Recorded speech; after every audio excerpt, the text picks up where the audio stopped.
So Paul, you could, great. Thank you. Hello, my name is Chris Hoffman. I am a member of Empower Our Future, and I would like to extend a welcome to our City Council candidates and to all of you who are watching online. Empower Our Future is a Boulder-based coalition of organizations and individuals in support of local clean power. As part of our community outreach, we have been presenting Empower Our webinars on climate and energy-related topics via Zoom. Videos of previous events are available on our website, empowerourfuture.org. Tonight is one of 2 Empower Hours with candidates from Boulder City Council. There are 2 events due to the number of candidates. And for the same reason, each program is scheduled for an hour and a half instead of 1 hour. Our focus is on climate and energy. Our candidates presenting are as follows. Tonight, Matt Benjamin, Lauren Folkerts, David Takahashi, Dan Williams, and Stephen Rosenblum. And on Monday, Nicole Speer, Mark Wallach, Michael Christy, Tara Weiner, and Jacques Decalo. We thank all of them for participating and for their interest in serving the community by being on City Council. We would also like to thank our affiliates who helped to promote this event. 350.org Boulder County, Clean Energy Action, EcoCycle, Fairview High School Net Zero, the Fairview Institute at Fairview High School, the League of Women Voters, New Era Colorado, Plan Boulder County, the Rocky Mountain Peace and Justice Center, and Shanahan Neighbors for Climate Action. We have solicited questions from the community and from our affiliated organizations and have received a lot of questions. In the interest of time and to avoid duplication, we have been able to consolidate most of these questions into a few questions. And we're sorry that we will not be able to take additional questions live during the session. These sessions are being recorded and they will be posted on the Empower Our Future website on the events page, where you can also find recordings of prior Empower Hours. Look for them to appear a day or so after the event. We have given the candidates in advance a summary of the sort of questions they can expect, though in most cases, not the exact wording. The process will be this. Each candidate will have 2 minutes to introduce themselves. Candidates, please unmute yourself when it's your turn to speak. Then I will ask questions and call on the candidates one at a time to answer it. Each candidate will have up to 2 minutes to answer the question, except for question number 5, for which they will have 3 minutes. Again, please unmute yourself to speak. After the first round, I will move to the next question and start the answers with a different candidate. We have randomized the order so that each candidate will have at least 1 chance to go first and at least 1 chance to go last in answering a question.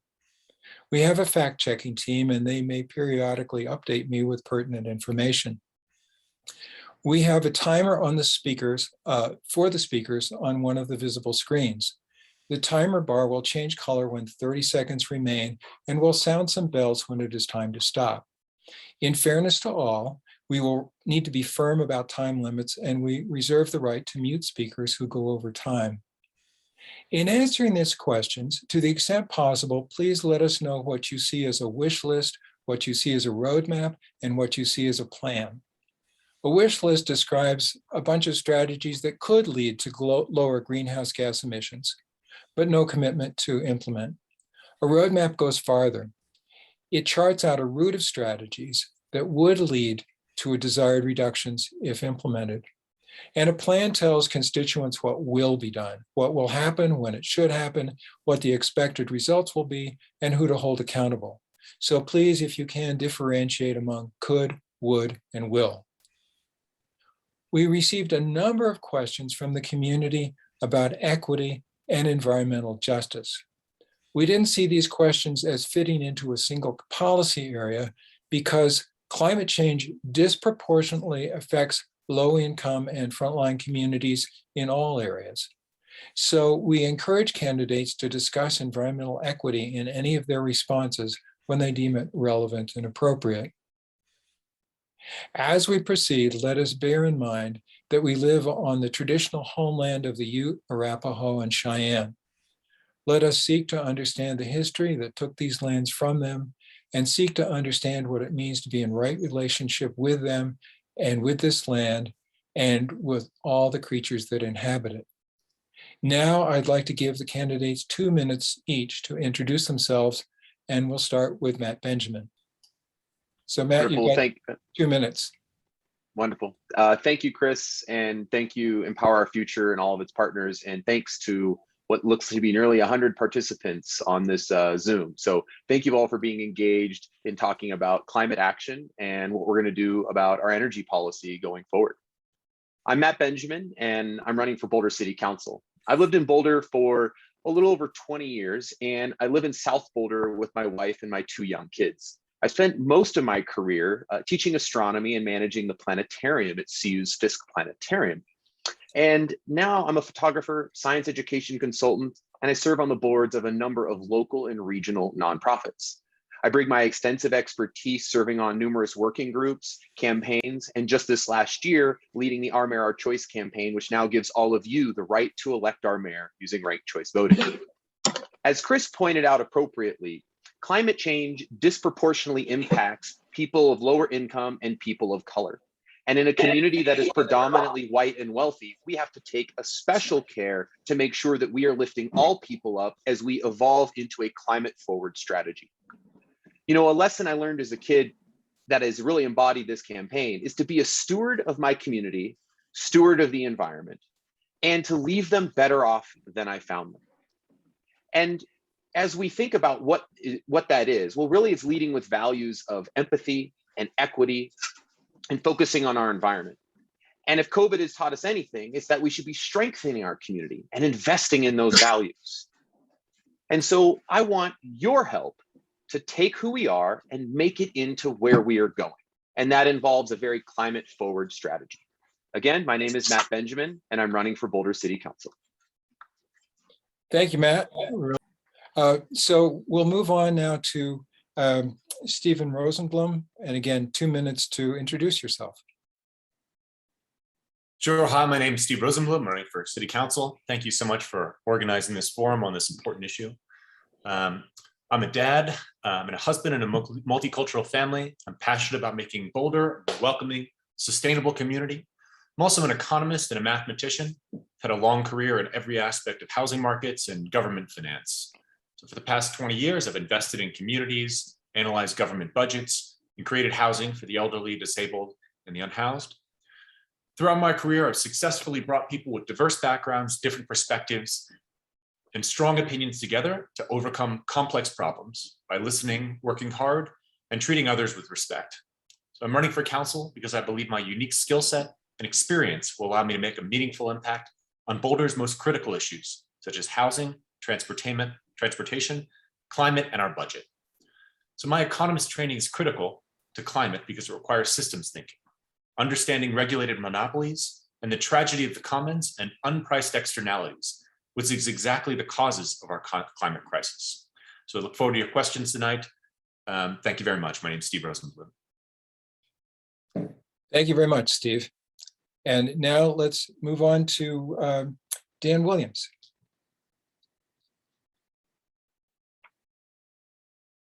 Well, hi, my name's Dan Williams. So excited to be here with Empower Hour. I'm running for City Council. I moved to Boulder about 15 years ago with my then 5- and 7-year-old sons and my wife to find a better life here. I work as a litigation attorney, and this is an amazing community to be a part of. You know, roll forward 15 years, why would I want to run for City Council? You know, when I looked at where our city is right now, I have concerns. I mean, our wealth disparity has been growing while our population's actually started to decline. We're locking out future generations from Boulder, and we're failing on our social justice and racial equity goals. So I'm running because I want to be a progressive leader to really change these things and address these issues. And just to give you a sense of what you get if you vote for me for City Council, really for every issue I face on council, I've committed to asking 3 questions. First, does this make it easier or harder to live, work, and play in Boulder.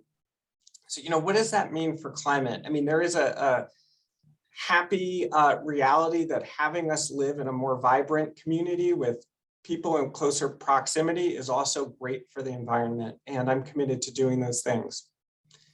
Second question I'm going to ask is, does this decision appropriately address racial equity and social justice? And I'm so glad that Empower Our Future asked us to think about that in terms of the questions we're going to get tonight, because that is critical as we think about how we're responding to the climate emergency.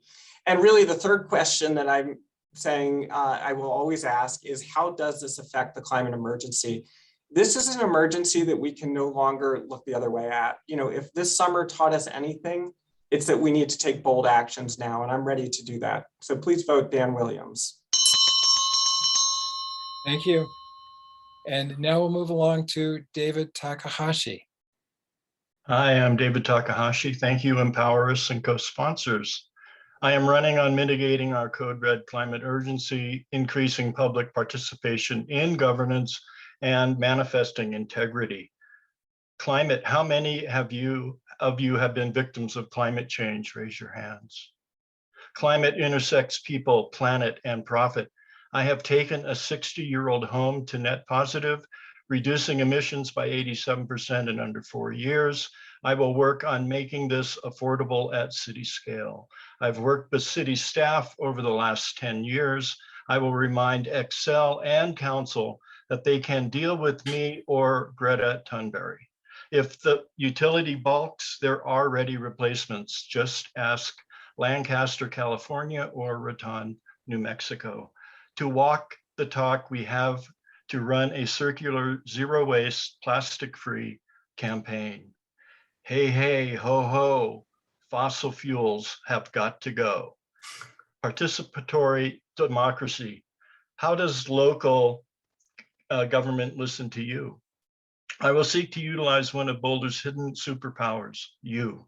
I am working on improving board and commission relevance.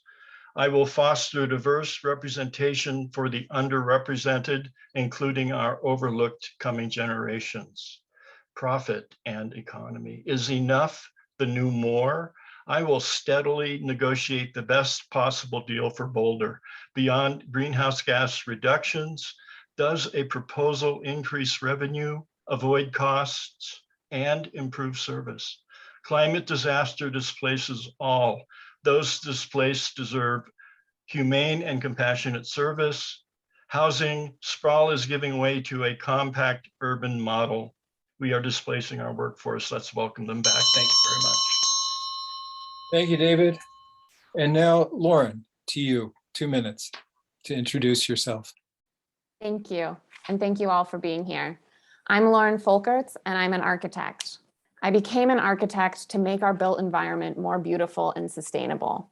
I studied architecture at the University of Oregon, one of the top schools for sustainable design in the country. And in 2013, I won a competition and was awarded a fellowship to study the most sustainable cities in Europe and how they are creating transit-oriented neighborhoods in the heart of their cities. I've worked with Boulder housing partners to renovate and increase energy efficiency for hundreds of units of housing and added net zero community centers as part of the Bringing Education Home program.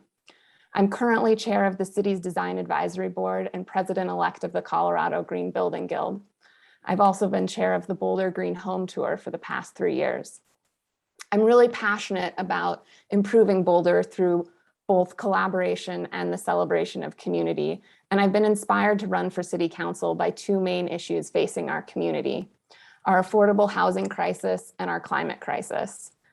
The last year has made really clear the overlap between these issues and growing inequality in our community. Together, transportation and the built environment are our largest sources of greenhouse gases, and affordable and attainable housing is key to making important progress and addressing the environmental impacts from these sectors. I understand both the constraints and opportunities from a policy level and a practical level, and I look forward to using the skills I've gained living and working as an architect in our community for the past 10 years to help our community implement creative solutions. Thank you. Thank you, Lauren. Appreciate it. And now we'll move on to the questions. And we'll start this round of questions again with Matt Benjamin. And we received many versions of this first question. It is about priorities. Matt, climate is now code red for humanity.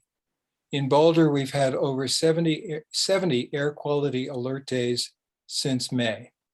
We're sucking the Colorado River dry.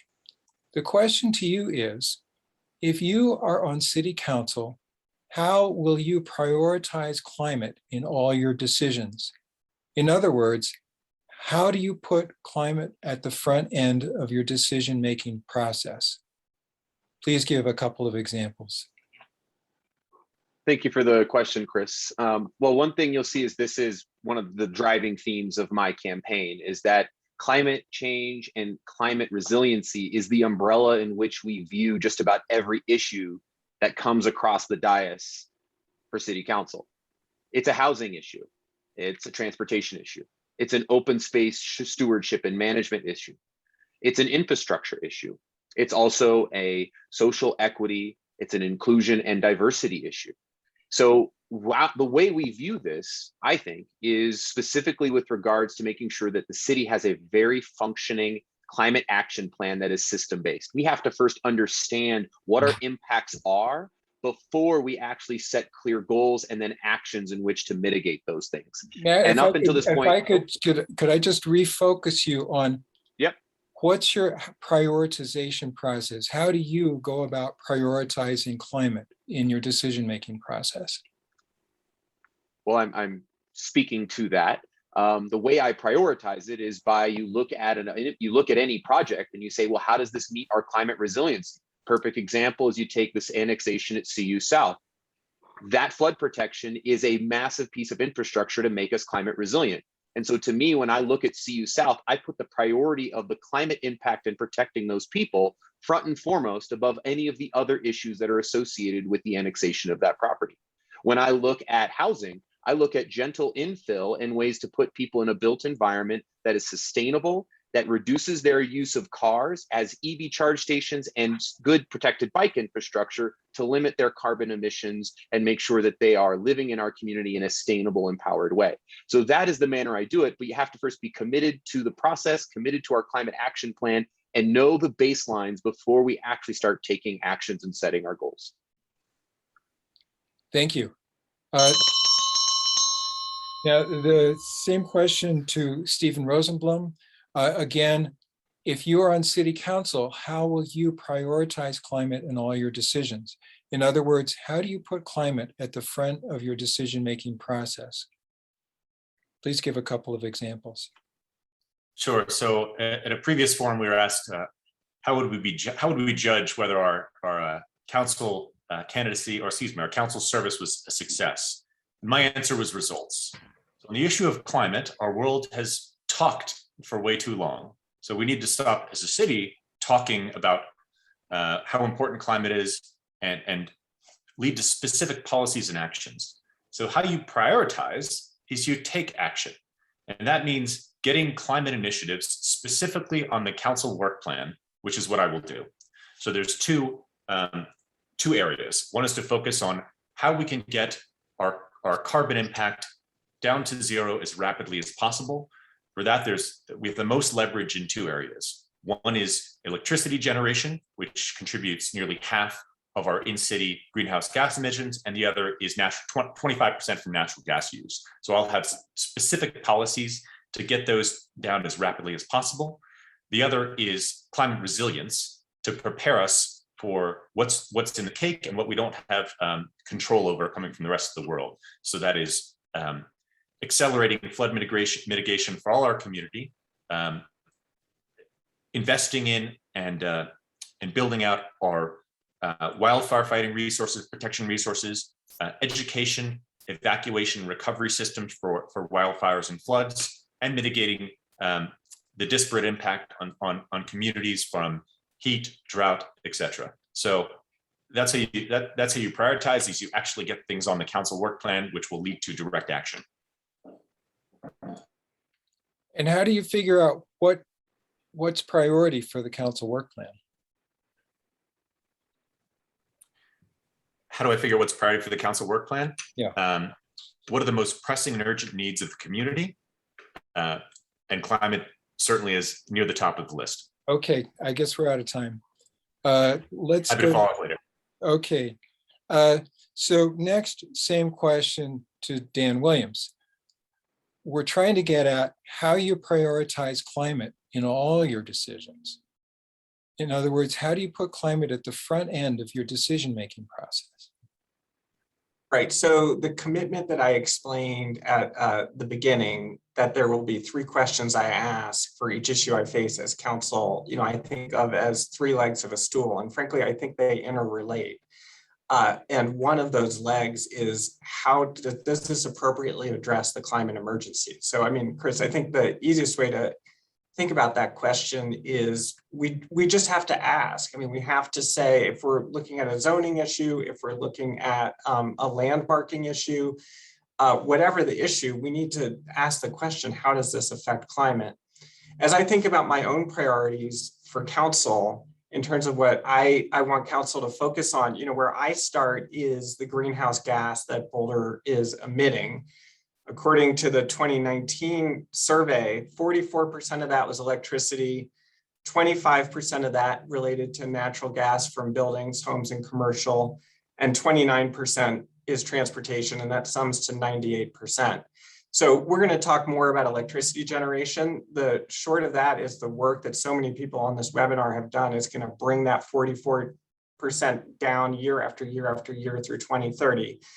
I think the next challenges for this council, in other words, what we should be focusing on come, December, January, February for the new council, is natural gas in buildings. We need to get that 25% down, and we have a lot of levers to do it, including things like requirements for new construction. Do we allow natural gas hookups, or do we go the way that so many other cities have now and say, no, we need to use electricity for new hookups? Transportation, I know, is something we'll focus on more later, but same thing, we need to take aggressive action now to reduce vehicle miles traveled and embrace electric vehicles and electric bikes. Thank you. Okay, let's move on to David Takahashi. David? Hey, so this is a plan. I've been a resident for 30 years. I lost a home to a 2010 wildfire. My neighborhood was decimated by a 2013 flood. I responded by making a 60-year-old replacement home net positive, and I have done 10 years of climate activism. I will accelerate Boulder's carbon neutrality by 2040. This container holds people, planet, and profit. It links housing, transportation, public safety, affordability, and community resilience. Priority is lowering greenhouse gas emissions and ending our fossil fuel addiction. Lessons learned on our household decarbonization are directly applicable to a net zero energy city. Thank you very much. Thank you, David. And finally, Lauren, same question. How do you put climate at the front end of your decision-making process? Please give some examples. So like I mentioned in my intro, climate has been core to sort of my decision-making processes for my life, and it will continue to be core to my decision-making processes on council. As Dan mentioned, we need to ask ourselves at every turn how this decision will impact our climate goals. And as Matt mentioned, our city staff are currently working on an updated climate action plan, and that framework will incorporate some really important pieces that have been missing. We need to focus on the areas with largest impact, taking into account our actual global emissions impact, not just emissions due to energy usage or created within city limits, because the climate emergency does not care where these emissions were created.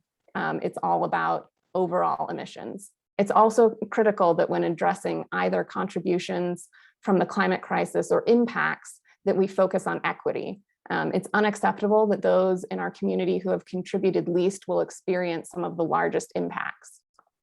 Fortunately, that's part of, from what I've seen, staff is looking to incorporate into this plan. And I think that that framework will be really helpful for making sure that we're targeting the most important pieces first. For me, I think that systemic change is really the biggest piece. We need to look to continue to push for national legislation and support some of the big changes we're seeing at the state level. We also need to continue pushing Xcel to move faster to decarbonize our grid, create incentive programs for residents for EVs, heat pumps, e-bikes. We need to follow our peer cities and institute permanent water restrictions, because 51% or about 12 billion gallons of water are being used for irrigation in our city. And, water is also part of the climate crisis that we're facing. Thank you. Now to our next question. The next question concerns Boulder's renewable energy goals and the Xcel franchise. We'll start this round with Lauren. What are your criteria for taking the option to exit the franchise in 2025? And if Boulder does not take that option, what leverage will you have council apply to ensure that we meet our 2030 goal of 100% renewable electricity? Thank you. So I was a staunch supporter of the Muni, and I believe that our current best path forward is to hold Xcel accountable and to really press them for everything that we've been promised in our agreement. While I'm not maybe looking first and foremost to exit the agreement with Xcel, because I think that at this point, it's critical to get forward movement going to meet our energy goals. And for me and where we're at right now, I think that, Xcel is an important piece of that, but I'm not going to take my foot off the gas. I think that it's really important that we continue pressuring them and also negotiating, as we mentioned, there's a 25% gap in renewables that this agreement has left us with, and whether we negotiate with them to get that or negotiate with private groups or the city tries to supply that themselves. I think we just need to be working towards the fastest, most cost-effective way for us to meet these goals. So that's probably, threatening to negotiate with a bunch of different groups and seeing who can provide us the best solutions. Thank you. Thank you. Next, same question to Matt Benjamin. What are your criteria for taking the option to exit the Xcel franchise in 2025? And if Boulder does not take that option, what leverage will you have a council apply to ensure that Boulder reaches its 2030 goal of 100% renewable electricity? Well, as is currently stated in the framework for our energy plan with Xcel, it's a failure to meet the emission standards. And so, I think we have to look clearly about that. But I think instead of just setting a black and white, did we meet it or not? I think we have to look holistically at the whole effort that is going on. Are we also actively reducing our carbon usage at the same time? And so I think instead of not just focusing on is Xcel reaching their goals, are we reaching our own goals that we've set for ourselves? And I think we have to have that holistic and honest conversation and then look inward on that as well. At the end of the day, I think it doesn't do our city any benefit if we play ping pong with municipalize, not, municipalize, not. I think we need to stay the course with this and give it a chance to succeed. Because at the end of the day, the dynamics are so different now than they were just 5 or 10 years ago. I mean, Xcel is decarbonizing and moving to renewables faster than we thought they were just 5 years ago. So the economics and the environmental and the shareholder drive and the rules and regulations in the state are driving them in the same direction we're on. So with those trade winds, it's better to work together than work apart. And so I think that's really vital that we do that. As a council member, Yeah. what leverage would you have council apply to make sure that we meet our goal? So So that's twice. I have to say this, Chris. I'm getting to those points. I still have half my time, and that's just twice you've interrupted on that. So I just want to be clear. I'm trying to get to those points. So Okay. the leverage that we're trying to get to here on council is that we have the PUC, and we also have legislation at the state with community choice aggregation that Edie Hooten is bringing up and other legislation. These things will provide the leverage and bring them back to the table when they realize the state is giving municipalities other avenues in which to acquire the energy and those reductions that they desire. So that is an important piece to leverage. We have a democratically controlled state at all levels, and we're going to leverage that in order to put the maximum pressure on Excel. Thank you. Steve Rosenblum, same question.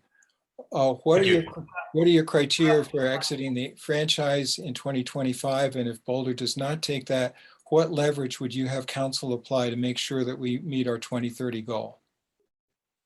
Yes, I believe there's three opportunities if they don't meet the glide path that they agreed to in the settlement. But 2025, we can just exit for any reason. So the criteria I would use, as Matt mentioned, the dynamics have rapidly changed since we agreed to the settlement in terms of technology, wind technology, and specifically battery technology and storage technology. So they have the ability to move much faster than they agreed upon glide path. And I would ask for them to do so. The other very important part of the settlement agreement is the pilot projects they agreed to invest in. So we said that we want to reduce natural gas usage and transportation. All of those things, shifting our heating from natural gas to electricity and transportation to electricity, will increase our demand for electricity, which stresses the importance of getting to 100% renewable generation. So what leverage do we have? Make sure that those projects, such as doing pilot projects on places like Alpine Balsam to be net zero, which we can then take that learning to the rest of our city. And then the most important leverage I see is Edie Hooten's community choice energy proposal, which is currently a study. That would be at the top of my council lobbying agenda for the state, because that is a way to drastically increase leverage and effectively break their monopoly while still remaining in the franchise agreement, because that allows us to purchase energy from renewable sources. The problem now is no longer technology, it's economics. We could, within a few years, move the entire state to 100% renewable, but the cost of buying that many batteries and storage options is currently prohibitive. So I would also look to do things like renewable hydro in Boulder. We have hydro generation. We could use that excess energy we're generating from solar during the day to pump water back up and then store it and use it when the sun is not shining. So thank you. Thank you. Now, same question to Dan Williams. What are your criteria for exiting? And if we don't exit, what leverage would you apply on city council to make sure that we meet our 2030 goal of 100% renewables? Yeah, so look, thinking about the leverage that the city of Boulder has, I just think there's a huge success story here that we need to focus on, because I think as we think about 2025 and beyond, it's worth it to look at what has just worked in the recent past. So, the atmosphere doesn't care if the carbon is emitted from Boulder versus Pueblo versus Colorado Springs versus Greeley. So the goal is to get renewables on the system. If we're going to do things like electrify our homes, it's critical that the electricity be generated in a clean way. So, where we are now is that because of Boulder's advocacy and really threat to pull out of the Excel system, we've gotten Excel to a place where we're moving from where Excel's moving from 20% renewables in 2019 to 80% in 2030. That's remarkable. I mean, that is going to take putting a huge amount of new generation on the system. Hang on, Chris, year after year after year. And as we think about what we want to, hang on one second. As we think about what we want to do in 2025, I think the critical question is Excel doing that? Is Excel putting on this huge amount of additional generation year after year after year? If we can get to this 80% by 2030 that Excel's promised statewide and do better in the city of Boulder, that's a great position to be in. Okay, sorry, Chris, here's just a fact check. It's not 80% renewables, it's 80% carbon reduction, which is different. So, and they're going to get there by switching from coal to gas. or fossil gas. I don't think you're right about that, Chris. It's 85% reduction as compared to 2005, but it's 80% renewables on the system by 2030. That's what Excel's committed to in their most recent resource plans. I just think you're mistaken on that. Okay. So anyway, I think the city needs to continue doing what it did for the last decade, going forth in the next decade, and pushing Excel and keeping the possibility of withdrawing from the franchise agreement, which we know is a club that has worked to, frankly, convert Excel's practices from Minnesota down to North Texas, its entire service area. Continue to exert that lever to get carbon out of the system. Thank you. And now David Takahashi. Okay, roadmap, franchise, negotiate and formalize aggressive yet achievable performance benchmarks using the IEA roadmap for 2050 as a basis. Roadmap, supply side, hold Excel generation to performance benchmarks, attaining carbon neutrality by 2040. Plan on distribution, will press for smart grid, which brings price signals to meters and avoids polar vortex price hikes. Plan on distribution, will press for co-hosting community broadband. Roadmap, press Excel to contribute to demand side improvements like PG&E does in California. Roadmap on demand side, convince Excel they need to subsidize demand side management to decrease and balance demand. Plan, demand side management will create purposeful, enduring, and well-paying local jobs. Plan, accountability. If Excel generation falters, be prepared to replace them with free market wholesale. On supply side, in Boulder, we have falling water. Does this open up additional hydro? Thank you. Thank you, David. And Dan, I owe you an apology. I just got corrected by my fact checker, and it looks like Excel has just announced what you just said. So sorry about that. No problem. No problem at all. Yeah. And then on the same question about the Excel and the option to exit the franchise, and if Boulder doesn't take that option, what leverage will you have council apply to make sure that we reach that? Next is, oh, we've done everybody. Sorry. Our next question. The next question is about transportation. And we'll start this round with David. And after electricity, transportation is the second biggest contributor to greenhouse gases from Boulder. What actions would you take on council to move Boulder away from overdependence on cars and toward carbon neutral or carbon negative transportation? And what challenges or trade-offs do you foresee? Please be specific. David? Okay, roadmap, electrify, fossil fuels trending up in price and renewables trending down, and EVs got the fun factor. Plan, I am conscious that an EV world that increases dirty energy generation is a hollow victory. Plan, incentivize Boulder using self-consuming EV charging. That would mean charging from rooftops. Plan, use grower energy fund to help electrify internal combustion engines to EV by 2035, including bus, but not heavy transport. Roadmap, through building affordable housing, reduce 60,000 in commuters. Plan, move Boulder to human scale walkability rather than the auto scale focus we have. Plan, create an EV charging tax that can be used for road maintenance and fund further transition. Wish, would love to find funding for a 2022 F-150 Lightning subsidy. Roadmap, involve transportation board in solving multimodal freeways, and last mile solutions. And finally, roadmap, interested in using the Environmental Advisory Board to research cost benefits of vehicle to home and vehicle to grid. Thank you very much. Thank you. And now Matt Benjamin, same question about transportation.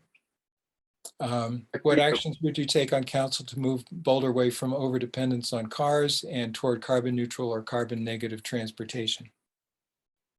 Thank you for the question. This is unlike maybe the energy production, which is required, which we're relying on others to kind of do for us in partnership.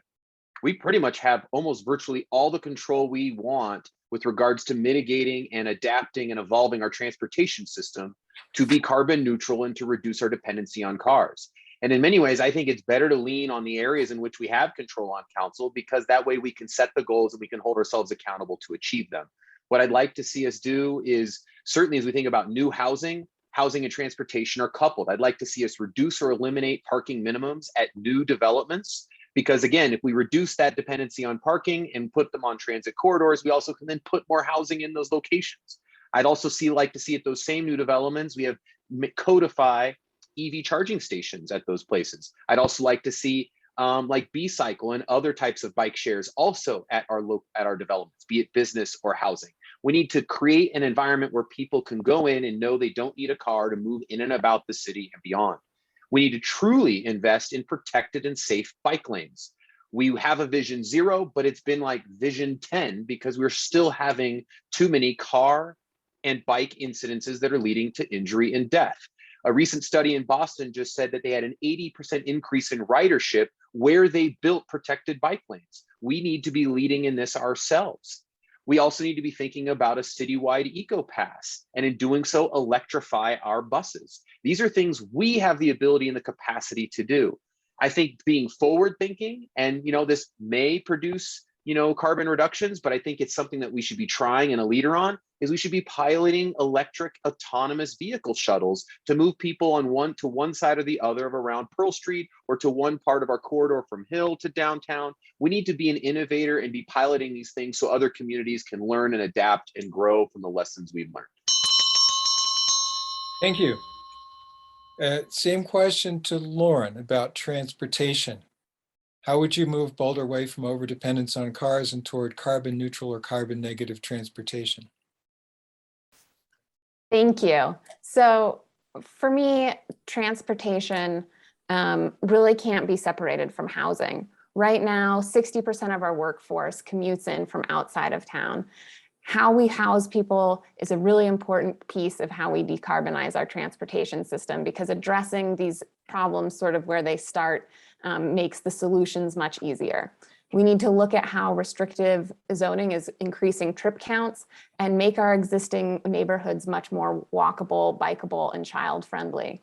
In many ways, this is building like cities historically did before we were car dependent. I think we should run some pilot projects to look at adding community-focused retail, things like cafes and bodegas into our existing neighborhoods where they have support, and look at small increases in density, particularly focused around transportation hubs. We also need to continue leveraging federal and state dollars to increase multimodal transportation infrastructure and increase investment in reliable, accessible, and affordable public transit. There's a lot of sort of small pilot project or other projects right now in our community. We're getting e-bikes through what's the city bike stations? Sorry, I forgot, but they're great. Scooters, there's a lot of last mile solutions, but the most important piece is sort of addressing the longer distance trips and making it easier for us to fix these problems through electric transportation. Okay, thank you. Next, Stephen Rosenblum. Thank you. So in the draft revised climate action plan that's developed by staff and is going to come in front of council, our goal is to become a net zero city by 2035. We've heard probably 1,000 times during this campaign about our 60,000 in commuters. Let's look at another number. The past 10 years, we built 3,000 new residences. Let's say we doubled that and built 6,000 of the next decade. It's not going to make a dent. So that's housing and density is a bit of a canard in terms of addressing our climate crisis. So how do we get to our transportation, which is a significant contributor to our greenhouse gas emissions down? It's two ways. One, we've been successful at reducing vehicle miles traveled by city residents. We can continue to do so and decarbonize by Excel's projects that they've committed to. For example, like Alpine Balsam and other new developments, having enough sufficient charging stations so that it becomes more convenient and cost effective to adopt an e-vehicle. And then for our in-commuters, we need to recognize that RTD is not serving our needs. The Boulder County recently sent a letter to RTD with some demands that they start increasing service as a first step to beginning negotiations about a Boulder County transit district, which will be all electric buses actually serving our needs to get people into Boulder on frequent local and express buses that will be all electric, so that people can make the choice to commute into Boulder on mass transit rather than driving a single occupancy vehicle. We also need to explore parking and potentially congestion pricing to encourage people to stop the single occupancy internal combustion driving and get onto either mass transit or carpooling electric vehicles. Thank you. And Dan, you're next. So, I said we had a good news story on where we are on generation. We're not there with transportation. This is very roughly a quarter of the greenhouse gas inventory from 2019. It's an area that desperately needs our attention. I guess it's nice going last on this question because I can say what I thought would be the case, which is there actually seems to be a fair amount of consensus that we have to deal with the transportation sector to clean up our energy supply. And that actually makes me hopeful for the next council. But there's something we can actually do before November 2nd that probably will have the biggest effect more than anything we can do when we're on council. And that's to support Biden's Build Back Better plan. I mean, that plan is remarkable. It will actually revolutionize the transportation sector. So, you have 111 participants on Empower Hour, which is so nice to see. And people need to get on the phone and push to make this thing happen now.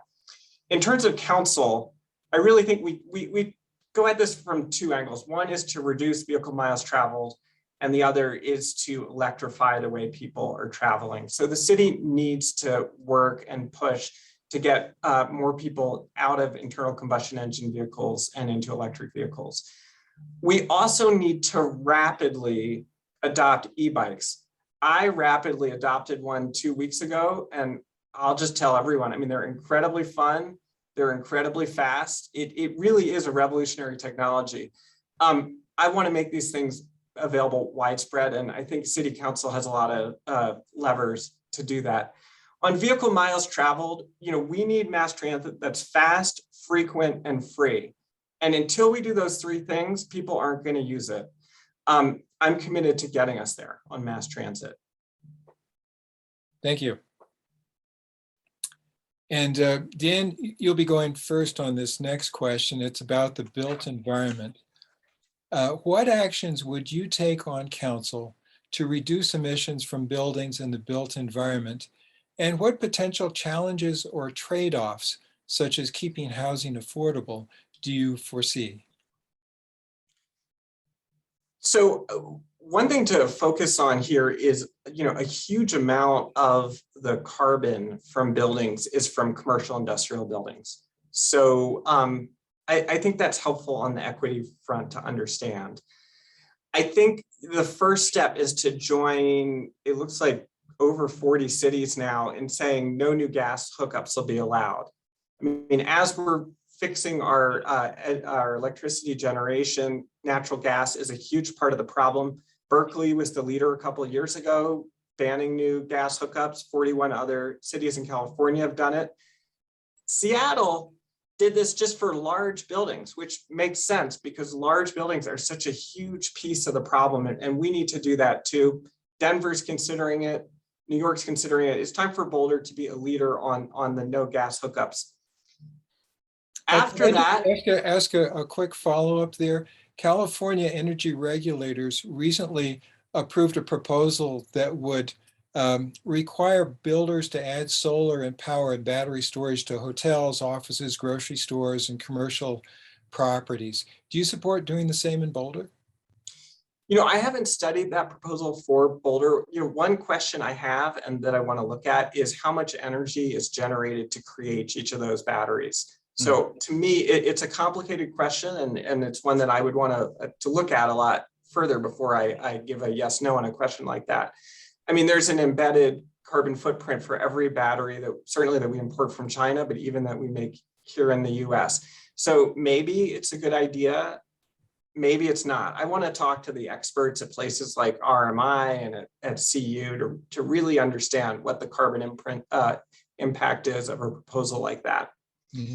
I would say one thing we do know is that putting heat pumps in is a solution that is just incredibly powerful for decarbonization. So if you have a heat pump, you don't have to use natural gas for a furnace to heat your house in the winter. And the city council now can have a big effect on this by saying if air conditioning units are being replaced in the city, they need to be replaced with heat pumps. And thinking about equity issues, I think it may make sense that some tax dollars go to subsidizing that for low-income people. Great. Thank you. So now, same question to Lauren about the built environment. What actions would you take on council to reduce emissions from buildings? What challenges or trade-offs do you foresee? And the question about California energy regulators approving a proposal that requires builders to add solar power and battery storage to hotels, offices, and so on. Thank you for this question. So on the operational energy front, we're national leaders. We have some of the strictest energy codes in the country. So I think that's great. I think that, with our current plan, the codes will continue to dial down and will continue to get stricter. And I think that that is great in terms of helping us meet our climate goals. One of my issues is that none of these take into account embodied energy. So when you look at the first 20 years of a building's lifespan, 80% of the emissions are related to the embodied energy and only 20% are related to operational energy. So there's this large piece of the pie that we're not even touching right now. And so I think it's really important, our updated climate action plan is looking to address that. And I think that that is absolutely something that we need to move forward with. In terms of the California plan and batteries, I'm in a similar boat to Dan. For me, we do need to look at the emissions globally and make sure that whatever we're pushing forward really is going to bring us closer to addressing our climate crisis in the time frame that we need to address it in. So for me, some of the things I'd like to see us do are use city projects as pilot projects in coordination with nonprofits like RMI to make sure that we're sort of trying more experimental stuff on ourselves first. I think we need to implement model legislation like the state has currently done that requires city contracts and purchasing to support global warming products and manufacturers. I'd also like to see a grant program to promote innovation in the community through community-driven projects. So I would like to expand the Environmental Advisory Board's role to include the allocation of those kinds of funds to help with equity issues. Thank you. And same question to David Takahashi about the built environment. Okay, roadmap. In order to get to net zero energy by 2050, the IEA roadmap calls out 2.5% retrofits of existing builds per year starting in 2030. I encourage starting retrofits now and ending 10 years earlier. Energy efficient homes have lower operating costs, therefore more affordable. Plan. There are 60,000 single occupancy vehicles streaming in and out of Boulder each working day. In Boulder, there are 46,000 housing units and 105,000 jobs. Do you see the problem? Plan. One of the reasons is our median home is valued around $570,000, which requires a $100,000 household income to qualify for a loan. Our median household income is around $66,000. Our median income cannot afford our median home. In fact, our median income can afford a $400,000 home. Do you see the problem? Plan. Housing prices are rising and wages are stagnating. We have created a recipe for workforce displacement and the social and climate costs of forced commuting. I will endeavor to welcome our working middle back to Boulder by making a diversity of affordable housing choices available on uncontested spaces where incumbent resistance is negligible. I will endeavor to make housing attainable for all. Roadmap. Build more housing and ensure 40% of it is permanently affordable. Use density bonuses as an incentive. Offer express permitting for affordable housing. Thank you, David. And now to Matt Benjamin. Same questions about the built environment, reducing emissions, trade-offs, and the consideration of the California proposal to add solar and battery to new commercial buildings. I'll just start with, thank you for the question. I'll start with the California legislation. I actually have a couple friends that are state senators there that I went to high school with and knew growing up. So I'm actually a little familiar with this, and having grown up in California, I'm familiar with some of the issues there with energy. A lot of the reason why you have this proposal is because of the PG&E blackouts and brownouts that have been occurring over the last few years. And that's because of long distance transmission that they have. And with the Santa Ana winds and other natural disasters, this is a way to try to help localize some of that energy production and storage to limit the negative impacts and the economic impacts that these blackouts and brownouts have been having on numerous cities around the state. And they've been seeing that left and right over the last year and a half, 2 years, certainly with these mega complex fires they're chewing up the transmission lines, and they shut down the power prematurely to avoid that. So we don't necessarily have those types of issues, but I do think we can be innovative in thinking of how do we codify rooftop solar on new developments, be it housing or commercial development. I think this is a great way to utilize the space we have. I also look at aerial views of Boulder and I see so many parking lots. And I realize, like, again, if we're trying to also reduce some of our car traffic and reduce the abundance of cars, we need to utilize our square footage. You know, in a city that has 300 days of sunshine, we should take advantage of that and leverage the square footage we have in our community. But really, holistically, it starts with, we need to build the future we envision, not build for today's needs. And I'm not seeing us really build for tomorrow in a lot of the projects we're approving. So I think we should incentivize going beyond net zero, perhaps give people a break on their impact fees in order to achieve that. I think it starts with the city's infrastructure and city's buildings. You got to lead from example, and the city has a chance to do that. I would like to overhaul and simplify our building codes. And I think Jeremy, our new planning director, might help lead us in that direction. So I think it's about taking those opportunities to move us in the right direction and build the future we want for ourselves. Thank you. And now, Stephen, same question about the built environment and trade-offs and the California proposal. So just trade-offs generally, which we always recognize, is that, and be explicit about, that many of our actions and regulations to reduce greenhouse gas emissions, not just with the built environment, but with everything, will raise the cost of construction, therefore the cost of housing and cost of living. So we need to be explicit that that doesn't disproportionately impact those who are struggling to live in Boulder. Specifically the built environment. So as Dan mentioned, natural gas consumption is one of the biggest drivers of the built environment. So for those, there's two solutions: heat pumps, and one of these pilot projects with Excel, district heating, which is more efficient. So you essentially provide heating for the entire block or area. I'd like to pilot that and take action at Alpine Balsam. The other is more solar. We currently have about 37 megawatts of solar capacity. 2017 Boulder study showed that we have about a limit of 500 megawatts. So anything we can do to increase the pace of adoption via the regulation or incentives, we should do that. We should also, as part of the negotiations with Excel and Community Choice Energy, implement microgrids.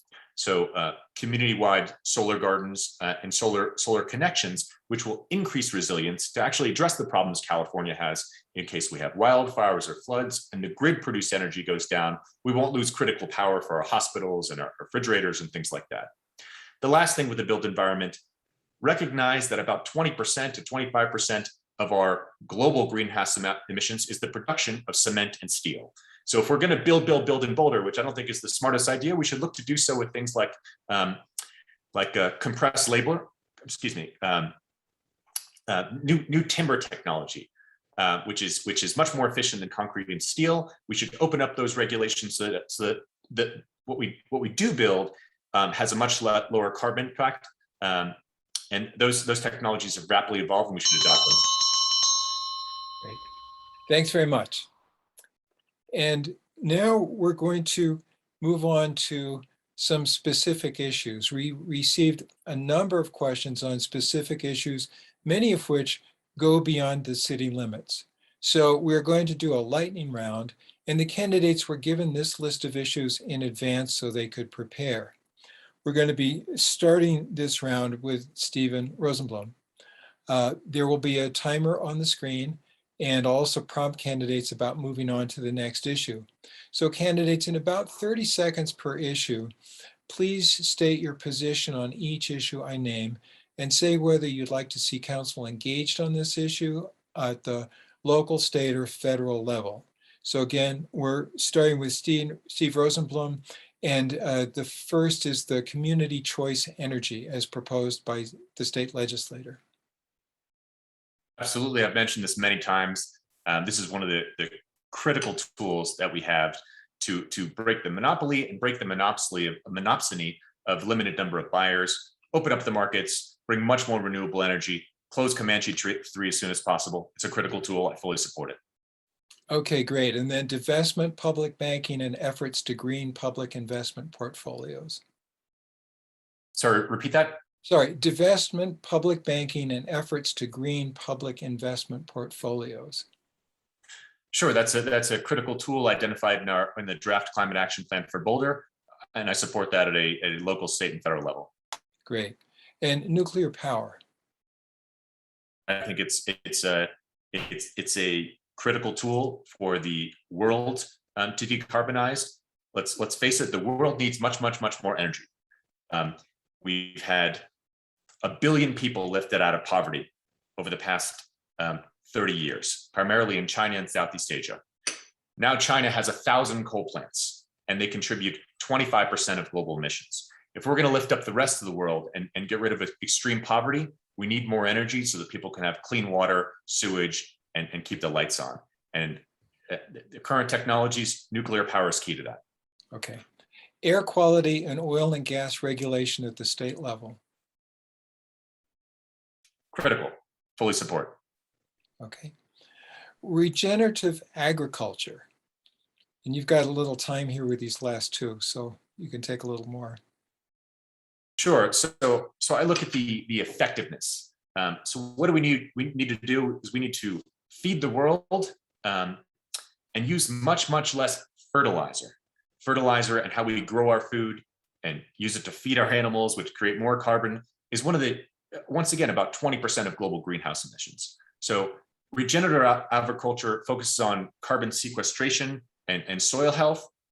That's great, but if you look at the potential impact in carbon sequestration, it's really dwarfed in terms of our needs to get to zero greenhouse gas emissions. Mm-hmm. So I would look for technologies and incentives to reduce and make fertilizer more efficient, which would actually have a major impact on reducing emissions. Great. And then finally, getting close to zero waste solutions.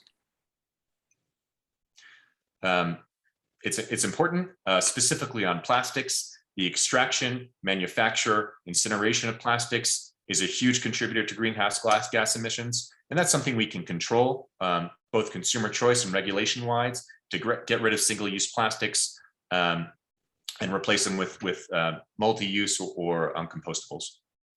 Great. Thank you. Thank you. And now we'll move on to that same series of questions with David Takahashi. I didn't get those questions in advance. Did everybody else? No. Okay, I didn't think so. Okay. Sorry, I thought we sent them to everybody. So David Takahashi, community choice energy as proposed at the state legislature. What's your position briefly? A sure path to a competitive wholesale market and decoupling monopoly generation from transmission and distribution. Okay. Divestment, public banking, and efforts to green public investment portfolios. The Green Bank of Connecticut has been in operation for a decade and has since deployed over 2.2 billion in capital for clean energy projects across the state. California just passed on October 4th the Banking Option Act, which addresses inequalities in financial services. So we have an example to build on. Okay. Nuclear power. Unsafe at any speed. On the wholesale market, nuclear is generally the greatest cost option, so rarely bought. Okay. How about air quality and oil and gas regulation at the state level? A fair carbon charge will go far here and help fund a just transition. We need to do a just transition for our current energy workers. Advocate a stringent clean energy standard and include an indoor air quality standard. NPR did a 6-minute investigation this morning on gas stoves and in IAQ this morning, indoor air quality. And then regenerative agriculture, and you have a bit of time here too. Okay. Regenerative answers the ill-fitting degradative industrial model. Gabe Brown in North Dakota makes a compelling case that this is the future of agriculture. Our local Hunter Levens makes the case that we can apply regenerative principles to the triple bottom line. I will leverage regenerative principles in seeking local solutions. And then finally, getting close to zero waste solutions. Okay, our city council campaign is a walk the talk, zero waste, plastic-free, landfill-sensitive political campaign. It is difficult. We asked Bill McKibben if 350 had experience doing this, and he said we need to write that article. We asked the Berkeley Elections Office if they had recommendations, and they admitted they have not yet gone there. We must apply circular thinking to everything we do. I advocate for this as a council member. Great, thank you. And next is Dan Williams, same set of questions. The first is community choice energy as proposed at the state legislature. So I am generally supportive, although I don't see it as a panacea. I think it is something we should do, but I think we need to be very careful about its structure. As I said at the beginning, we need to think about carbon, not just within the city of Boulder, but statewide and then nationally and internationally. And what I want to be careful about is that a community is not finding ways to make its own power green, but actually in ways that don't actually get more renewables onto the system. So frankly, that's my priority there. And my second priority is making sure that rates don't go up for low-income people. So those are my goals with respect to community choice. And then divestment, public banking, and efforts to green public investment portfolios. Yeah, I think we need to do that. And honestly, I think if you want to see, is someone genuine about this, look at how they're investing their own money. We all did financial disclosures on September 30th. I think mine's the only one that discloses investments in ESG funds, so environmental, social, and good governance funds. I know some people's disclosures were less complete, maybe, weren't as detailed, but I think if you want to look at my track record on this, this is something I believe in, and it's something we need to do at a bigger level too. Okay, nuclear power? Yeah, just to answer quickly, I don't think there's no nuclear online in Colorado. I don't think there should be any, and I certainly don't think we should generate any nuclear power in the city of Boulder. Air quality and oil and gas regulation at the state level. This is a huge problem. I mean, this is a problem partially of political leadership, and I think Boulder could have a good influence on pushing the state hard on this one. I think at the state level, there's some conflict because historically we've been an oil and gas producing state, and those special interests have had way too much power. We really need to shift the balance of power back on this one. So I do think this should be a priority. And then regenerative agriculture. So I think regenerative agriculture is important. I think as a city, it's not a top issue because we're a city, not an agricultural area. I was on the board of Growing Gardens, and I think it's important for us to think carefully about agriculture in the city. I think we should have community gardens, and I think we should focus on teaching and education as the way we address regenerative agriculture. But as I say, I don't think it's a top carbon reduction strategy. Okay, and then getting closer to zero waste solutions. Again, this is a critically important issue to me. I think we should do it. Looking at our greenhouse gas survey, I don't think it's a huge lever for decarbonization, but I also think for our planet, it's a really important thing. I proudly compost and recycle, and I want to see others do that too. Am I the only one who ran out of time on this one? I apologize. No, you all had the same amount of time. And now the same questions to Lauren. And first is the community choice energy as proposed at the state legislature.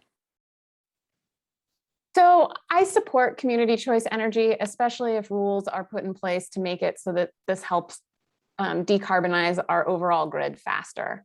The current statewide policies and sort of our pushing on Excel has led them to a trajectory that's where they're going to reduce, have an 80% reduction in greenhouse gases by 2030. And so in that way, I would like to see us continue towards pushing for changes that have the largest impact. Okay, divestment, public banking, and efforts to green public infrastructure. Green public investment portfolios. Investment is a powerful tool that we can wield both as individuals and as a city. Through our banking and investing, we need to make sure that we are doing more to align with our communities and values. Divestment is an important part of this, but also is procurement. So at the state level, we've recently moved to include metrics that include environmental impact, local workers, worker treatment when awarding contracts, and Boulder should do the same. Okay, and nuclear power? At the state and local level, we have both the tools and knowledge we need to become a net zero community. We just need to act. So I don't think that we can, or I don't think that we need to, or that we should use nuclear power to do that. Air quality and oil and gas regulation at the state level. This is a huge problem. Fewer people, we need to get fewer people driving. That could be, part of that is incentives to businesses. We all know that, for some types of work, it's easy for us to do at home and not commute. But we also need to look at where people live and work on electrifying our transportation and our buildings. So many people don't realize how much harm natural gas is doing for their interior air quality. So air quality is not just an outdoor problem, but it's also definitely an indoor problem. And regenerative agriculture? So given the interest in our local food, it's surprising to me that we don't have more local food production. At the commercial scale, most companies are outsourcing because of the cost of local goods. I think that there's more that we should be doing as a community to help make it easier to have successful agricultural businesses. And it's critical for our sustainable future. I also think that, while not the biggest piece of the pie, carbon sequestration in our soils and open space is an important piece of the puzzle. And then quickly getting closer to zero waste solutions. So I think that we're doing a great job and, can have a great strategy moving forward on recycling, composting, those kinds of things.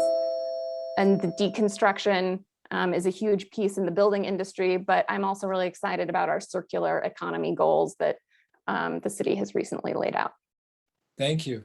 And now, Matt Benjamin, same series of questions, starting with community choice energy as proposed at the state legislature. Yeah, I love what Representative Edie Hooten has put together here and led that effort. I think this is something that we really make sure that our city lobbyist, Carl Castillo, really focuses on to make sure we get that in front. But it's not just the city that needs to be lobbying. This is where our community gets to raise their collective voices to support this as well. And we work with our sister communities and counties to do this. This isn't good for us. This is good for our whole state. And I think it's a really powerful thing for us to bridge the gap between where our goals are and Excel's. So I support it. Okay.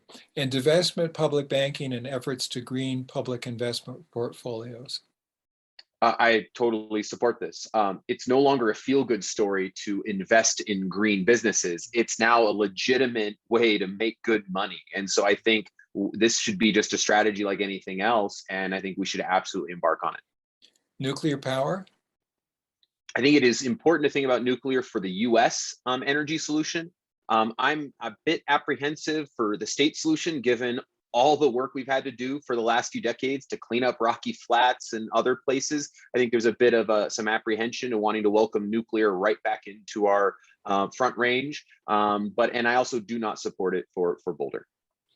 Air quality and oil and gas regulation at the state level. Yes, I mean, we saw this firsthand this year. This was right in front of all of us. You know, we're partially quarantined just a little bit, sticking at home, and you're told you can't go outside. We had among the worst air quality in the world on numerous days, and it wasn't just necessarily the smoke from the California fires. So I think it's really critical that we think about not just the oil and gas industry and the regulations there, but we also make sure that we think about how we're dealing with transit along the Front Range. So this is something the state actually has control to be able to mitigate. And I really want to look to our state leaders to make sure that if they are putting public health and public safety at the forefront of their work, that air quality really be at the top of their list. And I'd love to see that on their legislative agenda for next cycle. And then regenerative agriculture. So this is something that's pretty close to me because I serve on the board of the Boulder Open Space Conservancy. And what's really important is that, you know, we have 45,000 acres of open space. A third of that is agricultural land. And so Boulder should lead in the regenerative revolution. And what's really important is it's not just about carbon sequestration or soil health, but it also reduces the need for pesticides, which is critically important. I also support a food aggregation hub, which helps these farmers aggregate their foods to reach more markets to gain greater economic vitality. So regenerative ag is something we should absolutely lead into because it's a model that can be exported to other places. And getting closer to zero waste solutions. Again, this is absolutely right in line with what we should do. I think we should continue to boost our partnership with EcoCycle and really lean on Western Disposal to do more to really make sure we're limiting our waste, and certainly in those landfills. And I think we should consider a reduction or eliminating a lot of plastic use within the city. Great, thank you. Now, several citizens wanted us to ask, what is your personal motivation for taking climate action, and what are you doing personally to fight against climate change? And we'd like to give each person 1 minute each to respond to this. And again, we'll start with Matt Benjamin. What is your personal motivation for taking climate action, and what are you doing personally to fight against climate change? Well, as I said in my opening statement, the lesson I learned as a kid, the theme of my campaign is to be a steward of environment and community and to leave them better off than we found that. So climate impact and climate resiliency is at the forefront of what I believe. You know, what's vital here is that we seize the opportunity to do more. And the work that I do is almost all environmental. I serve on the board of the Idaho Conservation League, and we're trying to eliminate dams and restore fish and restore clean water and along the riverways up there and protect public lands. I'm on the Boulder Open Space Conservancy, as I mentioned, trying to help protect our public lands and agriculture in that front. I'm also on, I just finished the board of Garden to Table, which does school garden curriculum in 21 elementary school 21 elementary schools. So everything I do is about teaching and building an environment and facilitating their capacity to handle the existential threat of climate change that they are going to have to deal with and for generations to come. Thank you. Apologize that our timer wasn't working on this. Again, we're asking, and you kept to the time, appreciate that. Everybody, we're asking for 1 minute response. And again, the question from several citizens, what is your personal motivation for taking climate action? And what are you doing personally to fight against climate change? And we'll go next to Stephen Rosenblum. Sure. So my motivation is I care about humanity and I care about the world, and I want to leave the world livable and inhabitable for my children. So as I mentioned, 1 billion people lived out of extreme poverty over the past 30 years. I want more of the world to benefit from that, but we can't do it in the way we've been doing, which is burning coal, using concrete steel. So what am I doing? Another motivation is my wife is born and raised in Puerto Rico. They are victims of climate change, being battered by hurricane after hurricane. So my wife and I have been investing down there and helping the island revitalize with sustainable agriculture and green energy. What am I doing personally is I'm running for city council, because Boulder has been, since even before climate change was a household name, Boulder was a leader. And I think we can take the next step by piloting programs that can be a model for the rest of the country and the rest of the world to bring us to a sustainable future. Thank you. And again, I apologize that the timer for some reason is not working, but you kept to your time limit. So really appreciate that. Next is Dan Williams. So the question is, what's my motivation? And then what am I doing in my life about it? So my motivation is honestly just looking at what's happening to the world right now. I mean, this summer we saw heat waves, we saw, disgusting polluted air here, we saw floods around the world. This is happening before our eyes. I mean, the changes that have happened in the last 5 years and 10 years and 20 years are alarming, and we just can't allow this to continue. It's really one of the animating forces of my run for council. In my personal life, I try to walk the walk, since I'm talking the talk. I bike a ton and as much as possible. And a lot of it comes down to being a father and the values that I'm teaching my children. They see we have solar panels on our house, and we talk to them about why. You can learn more about what I'm doing and what I've done going to my website, danforboulder.com. Great, thank you. And you guys are really good about keeping to the time. I appreciate it. Okay, and now, let's see, Stephen, David Takahashi, please. Okay, my motivation is I have a granddaughter, and one day she's going to ask me, when the world started falling apart, grandfather, what did you do? And I have been working on an answer that she and her children would be proud of. In terms of what I do, I am basically wishing that there is a extremely cold winter night with lots of snow, and the power goes out, and my neighbors look over and they see our house lit up, and I invite them in for hot tea. And they say, how did you do this? And I want to do this myself. Thank you very much. Thank you. And then finally to Lauren, same question. What's your motivation and what are you doing personally? This has been such a big part of me for so long. It's hard to sort of remember what the core of it is. I remember as a child, my uncle telling me about how the sky isn't as blue as it was when he grew up. And that just breaks my heart.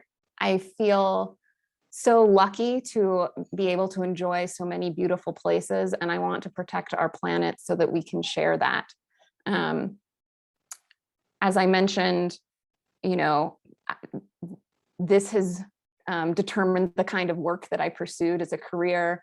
It impacts the choices I make in terms of where I live, the size of my house. I try to bike. I don't install an air conditioner in the summer. I think that, it's a million little things, and it's also the big things. It's a big part of why I'm running for city council. And yeah. Great. Thank you very much. Hey, Chris, I actually The timer kind of messed me up. I only talked for about 30 seconds. I kind of missed. Do you mind if I like finish up or no? I can also next question. You know, we're just about at time, so No problem. yeah, I'd like to give everybody more time. It's been fascinating, but we're just about at time. I need to say that this has been the Empower Our Futures Empower Hour #1, a climate and energy forum with the candidates for Boulder City Council. We'd like to thank all the candidates and our affiliated organizations, and most of all, you, Boulder's engaged citizens. Please join us again on Monday, October 11th at 6 p.m. for the second forum with the other 5 candidates for council, and on Thursday, November 11th at 6 p.m. to hear John Farrell, the guru of distributed energy, speak about local power. Thank you and good evening.